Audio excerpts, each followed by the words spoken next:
Pernahkah Anda membayangkan memiliki kehormatan untuk menjaga bangunan suci yang menjadi pusat arah jutaan umat Islam di seluruh dunia? Bayangkan, setiap hari Anda berjalan melewati kain hitam kiswah, menghirup aroma khas minyak wangi yang menempel di dinding Ka'bah. Namun Anda tidak membanggakan diri, tidak mencari pujian, bahkan nyaris tidak ada yang mengenal nama Anda. Inilah kisah seorang penjaga Ka'bah yang rendah hati, yang mengabdikan hidupnya untuk melayani rumah Allah tanpa mengharap balasan selain ridanya. Sejak zaman dahulu, tugas menjaga Ka'bah adalah amanah yang luar biasa besar. Tidak hanya sekadar mengawasi bangunan, tetapi juga memastikan kebersihan, kesucian, dan keamanan area di sekitarnya. Amanah ini sudah berlangsung turun-temurun, melewati berbagai generasi keluarga yang dipercaya memegang kunci Ka'bah. Dan salah satu di antaranya adalah seorang pria sederhana dari keluarga Bani Syaibah yang namanya tidak sepopuler tokoh-tokoh besar, tetapi pengabdiannya menyentuh hati banyak orang. Ia dikenal sebagai sosok yang jarang berbicara banyak tentang tugasnya. Padahal,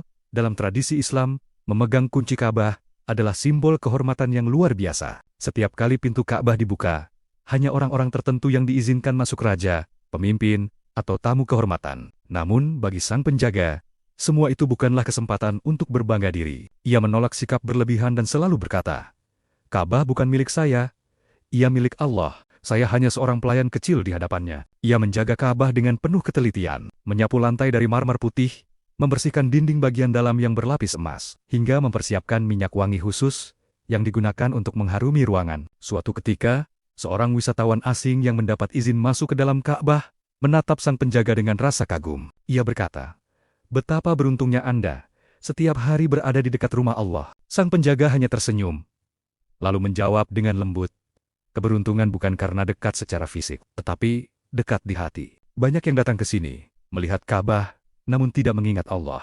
Dan banyak yang jauh dari sini, tapi hatinya selalu tertuju ke Ka'bah. Jawaban itu membuat orang tersebut terdiam lama. Menyadari makna sejati dari kedekatan dengan Tuhan, kisah sang penjaga Ka'bah yang rendah hati mengajarkan kita bahwa kemuliaan sejati bukanlah tentang posisi atau kehormatan yang terlihat oleh mata manusia. Ia adalah tentang ketulusan hati, pengabdian tanpa pamrih, dan rasa hormat kepada amanah yang diberikan. Dalam dunia yang penuh dengan pencarian pengakuan dan sorotan, sosok ini mengingatkan kita bahwa kadang yang paling mulia adalah mereka yang bekerja dalam diam, melayani dengan sepenuh hati, dan menyerahkan seluruh balasan hanya kepada Allah.